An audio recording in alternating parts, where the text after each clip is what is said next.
Good morning. 13 new cases overnight, 11 of them linked and 2 remaining under investigation. Only one of today's cases was in quarantine during their entire infectious period. 7 spent part of their infectious period in the community, and the rest are still under investigation. 8 are currently hospitalised, and 3 are in intensive care, all 3 requiring ventilation. Another very strong day of testing yesterday, 3,476 tests conducted. Again, reminder that the quicker you come forward for testing if you have any symptoms, the less likely that you will be infectious in the community and the less likely that you will then infect other people, including household close contacts and people you may be at work with because you are at work for essential reasons. Now, yesterday I outlined the pathway forward for the ACT. We've indicated throughout the lockdown that our pathway out would be gradual.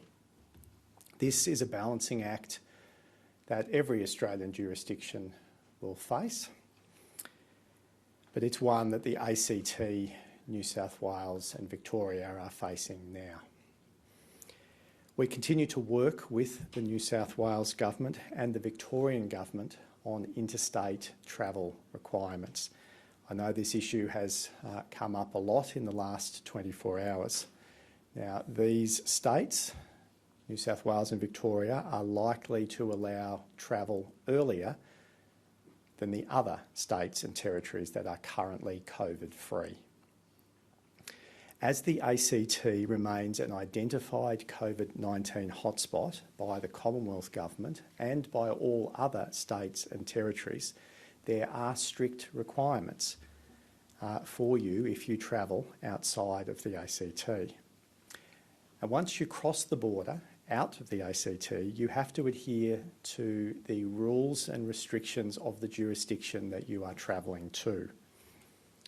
Now, our standing arrangements with ACT New South Wales border communities remain in place that allows those residents to travel to the ACT. This will continue beyond the 1st of October. And in time, I am optimistic that the ACT, New South Wales and Victoria will have common travel arrangements. But the 3 jurisdictions are on slightly different pathways out of lockdown, reflecting the different circumstances in each jurisdiction. Some jurisdictions have a distinction between their metropolitan population and their regional populations. Of course, the ACT does not do that because we are, in essence, a city-state. The requirements that other Australian states and territories put in place we believe will be consistent across ACT, New South Wales and Victoria. So I don't think there will be a different set of arrangements that Queensland, Western Australia, the Northern Territory, Tasmania or South Australia will apply to distinguish ACT residents from New South Wales residents and possibly even from Victorian residents. So we are likely to be locked out of those COVID-free jurisdictions for a while longer. Turning now to business support. We are continuing to negotiate a package of further financial support for impacted ACT businesses, and we are undertaking that negotiation directly with Commonwealth Treasurer Josh Frydenberg. It is recognised that some industry sectors will require ongoing financial support beyond the time that the lockdown ends.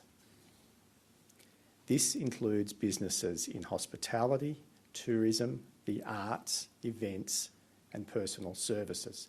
It may include other more niche industry sectors as well.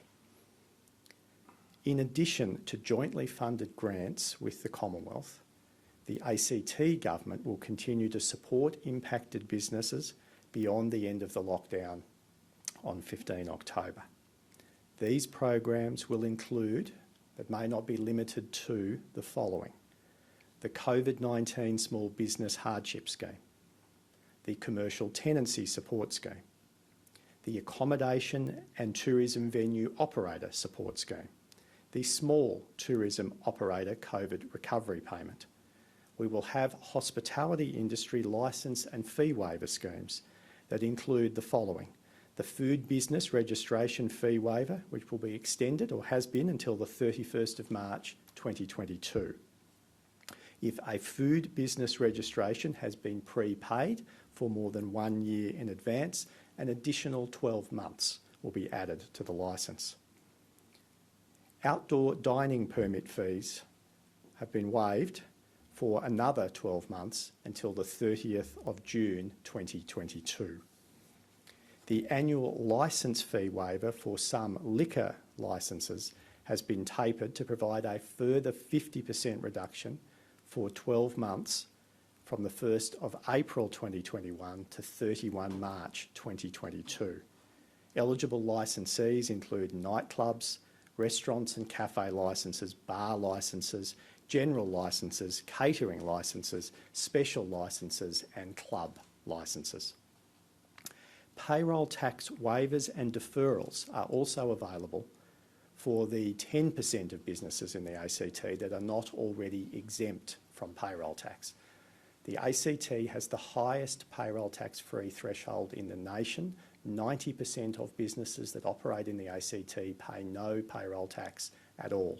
That is a permanent standing concession to small and medium-sized businesses in the ACT. For individuals who have lost hours of work due to the lockdown, the COVID-19 disaster payment continues until at least 15 October. I have asked the Commonwealth to urgently update communities, not just here in the ACT, but also in New South Wales and Victoria, on the future of this payment during the transition out of lockdown in each of the jurisdictions.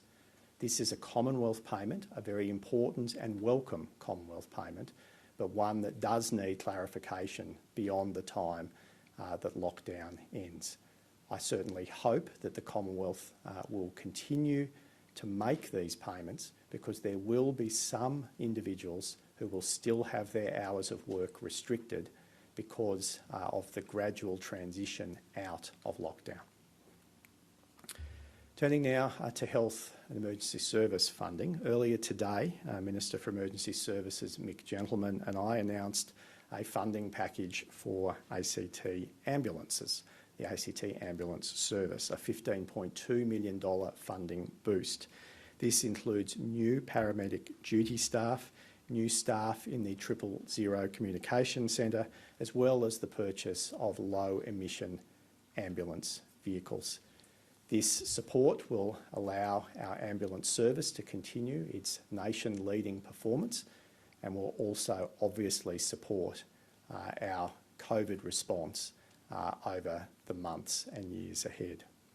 Our paramedics are an essential part of the public health system, and this funding will ensure that we can maintain these nation-leading response times and ensure that the ACT Ambulance Service can continue to provide world-class care to Canberrans.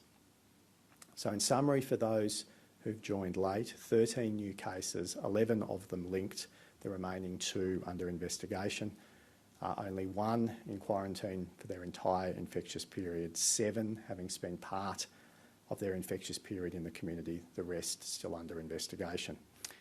8 people are currently hospitalised and 3 in intensive care, all requiring ventilation. We continue to see a large proportion of our intensive care unit patients being from New South Wales. This reflects the fact that Canberra Hospital is the major tertiary hospital in the ACT and southern New South Wales. It is a trend that we expect to continue, and it could be that up to 50% of the patients in intensive care in Canberra Hospital over the coming weeks and months will in fact be regional New South Wales residents.